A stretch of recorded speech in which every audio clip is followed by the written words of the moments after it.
Rotating bezel. How I missed you so. Hey guys, it's Zachary from HardwareZone, and today I'm going to be telling you what I think of the Samsung Galaxy Watch 3.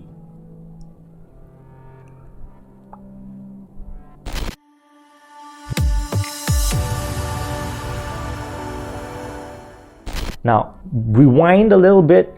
About 2 years ago, in August 2018, Samsung launched the Galaxy Watch. Now, I love that. I love that so much, I gave it an editor's choice. It was later a HardwareZone's smartwatch of the year. Then, a couple of months later, early 2019, Samsung released the Watch Active, which was the sportier version of the Galaxy Watch. And that one I didn't really like at all, because it didn't really have a lot of these sport functions that's supposed to go into a sportier version of the product, and it lost things like the rotating bezel, things that made the Galaxy Watch the Galaxy Watch. Then a few months later part of 2019, Samsung announced the Watch Active 2, which had better sensors.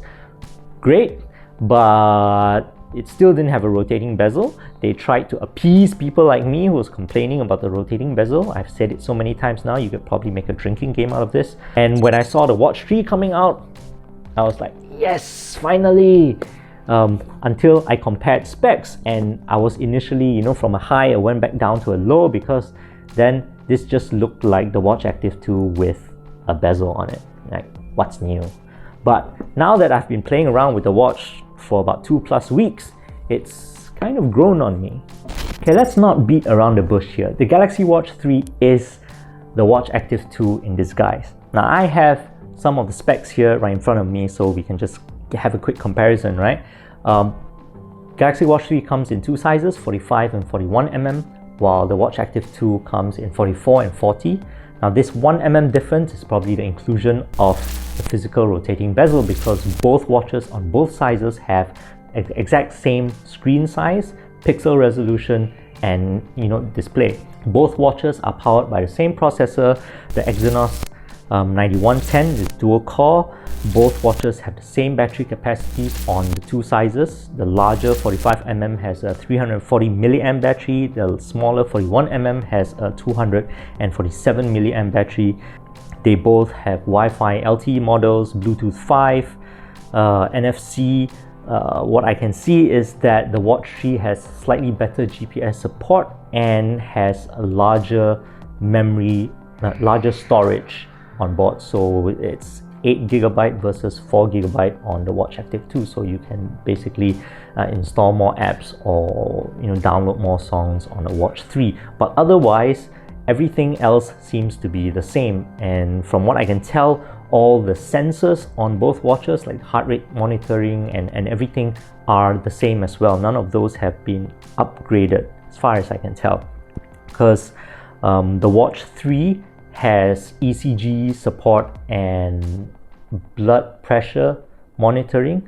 Similarly, the Active 2 has those features as well. The reason why we don't really see them, because they are still undergoing government regulatory approvals. So especially in Singapore, you can't actually activate those, but they are available on both the Watch Active 2 and the Watch 3.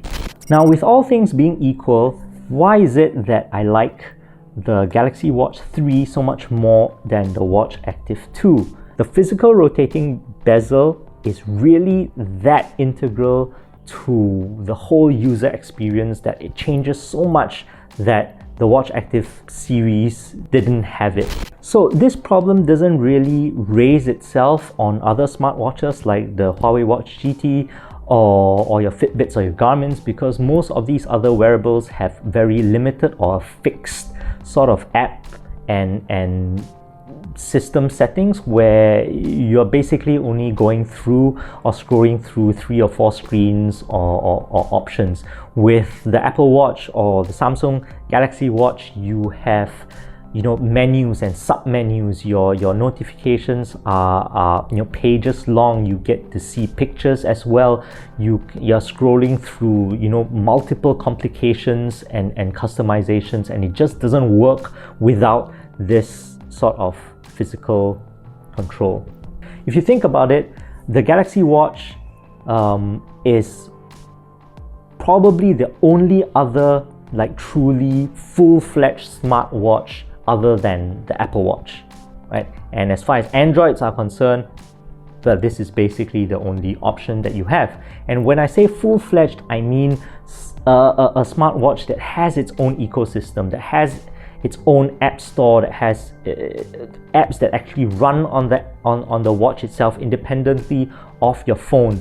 The Galaxy Watch, you don't have to run it with a Galaxy phone. You can run it on any Android phone, and you've got your own Galaxy App Store on it that you can install apps. You've got Samsung Pay on it.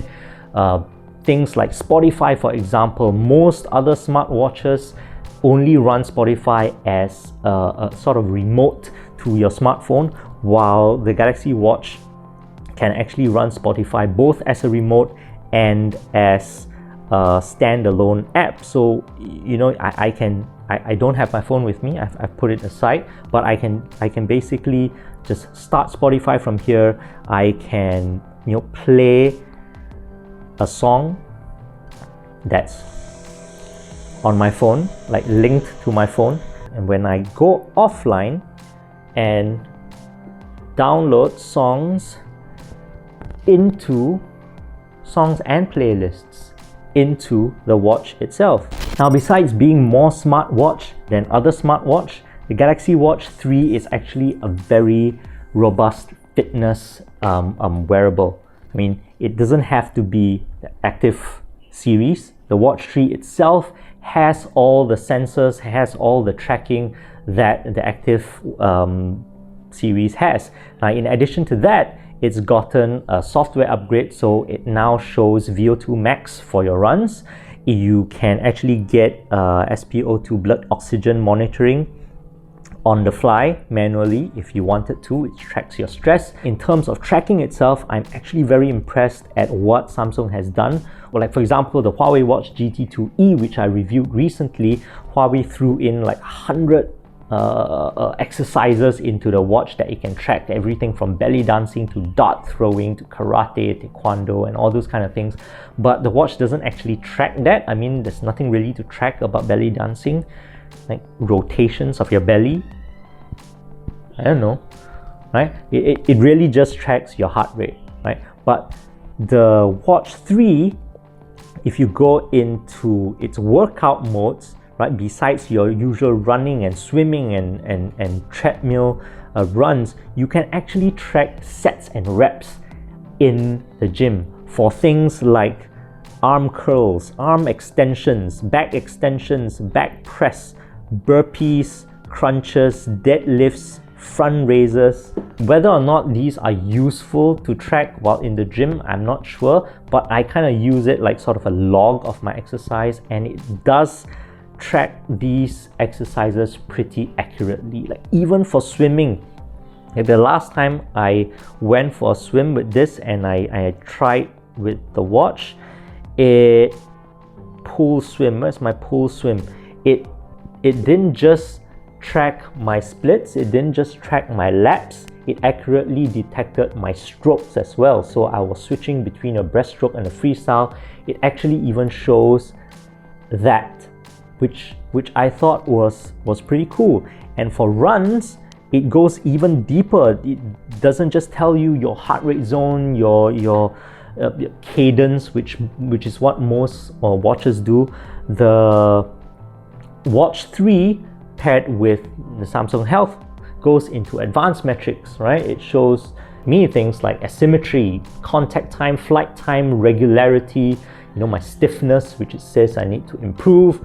And you can click on a chart and it goes pretty in-depth and detailed into these kind of like advanced metrics, which is pretty unusual for something that's just given out free. these kind of things are usually behind a paywall or subscription. Like for example, Fitbit has Fitbit Premium that you can subscribe to, where you can get a lot of these advanced things. For Samsung Health and the Watch 3, all these things are free. And not only that, you can even get down into exercise programs. They have like a whole bunch of exercise programs that you can run, like this at-home boot camp, for example. It doesn't just show you a video of a particular workout. It is like a whole exercise regime that shows you gives you a workout schedule that you can even set yourself, when you want to do it, how long is it. You can add this program to your watch and you get a notification, at-home boot camp. Then you can see the details, day 1, duration, how many minutes, what difficulty it is. And then from the watch, you can actually download all the workouts that are related to this particular exercise program. You can start the workout. When you start the workout, it syncs with your watch. 50 seconds. Yeah. And this thing actually syncs with your watch. 1. And when you pause this, Workout paused. And this thing, you can stream it to your TV if you wanted to. And this whole thing is synced with your watch. As you can see, if I streamed it to my TV, it actually says Galaxy Watch 3. It shows me my heart rate. I can start and stop it from my watch. It tracks, again, because it tracks crunches, because it tracks other kinds of exercises to begin workout paused. Okay, let's stop that. It tracks all these exercises to a pretty reasonable degree of accuracy. This is actually pretty cool, and all this is free. Now, as much as I think Samsung's done an amazing job with activity tracking on the Galaxy Watch 3, they still have some ways to go with their optical heart rate sensor. Now, on the original Galaxy Watch, I found that it was a little bit erratic. Sometimes it wasn't able to track through a heavy workout or through sweat on my wrist. And I'm the kind of guy that sweats quite a lot when I work out. This was fixed by the time the Watch Active 2 was launched, because that had an updated heart rate sensor, and most of the issues were fixed. It was more accurate, it was more consistent, but from time to time it still sort of like fizzed out, and this same thing happens in the Galaxy Watch 3 as well. So whenever I go on exercise, whenever I start tracking a run, for example, I would go on a run, and then I would come back and look at my sort of data, and this happens quite often. You would notice that this part of it would have a dotted broken line that says data missing. And I found that the only way to not have this happen is to really strap down the watch tight on my wrist. So I normally wear it with some slight leeway, and this is how I wear all my other watches. This doesn't really happen with any of the other watches I have tested, but for the Galaxy Watch specifically, whenever I need to go for a workout, I tend to go all the way to the last stop and make sure the watch is like really strapped tight, and there's zero movement on it, and the sensor is like pressing down against my wrist, and that's the only way to get it to track consistently throughout. So I think this is something Samsung could look into and could fix, could update for their next watch. My other concern is battery life. The Galaxy Watch 3 has the same battery capacity as the Watch Active 2, and therefore it kind of has the same runtime as the Watch Active 2. I'm able to get on average 3.5 days with the Watch 3. I've never gotten it to extend to last all the way to the end of the 4th day.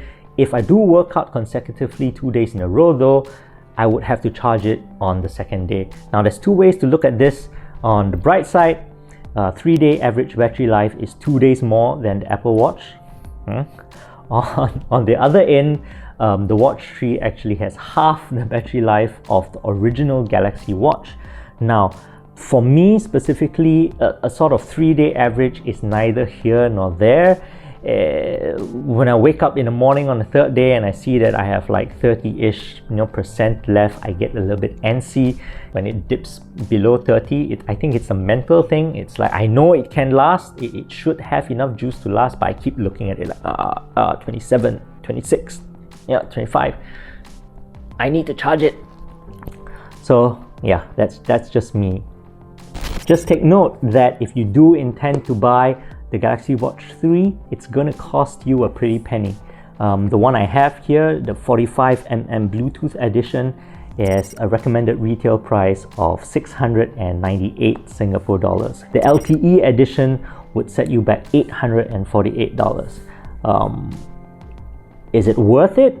I guess that's up to you, because if you're looking for a premium full-fledged smartwatch experience on an Android platform, there really is nothing else like it. Samsung's gotten that sector down pat. Software is pretty polished. Their app ecosystem is the most matured out of anybody else out in the market. But if you're looking to buy this because you want a more fitness-centric sort of a device, then I would say that this is sort of the season where your big boys like Garmin and Fitbit are gearing up to launch their next generation devices. So in that perspective, Samsung still has some room to improve on. I guess that's what I think.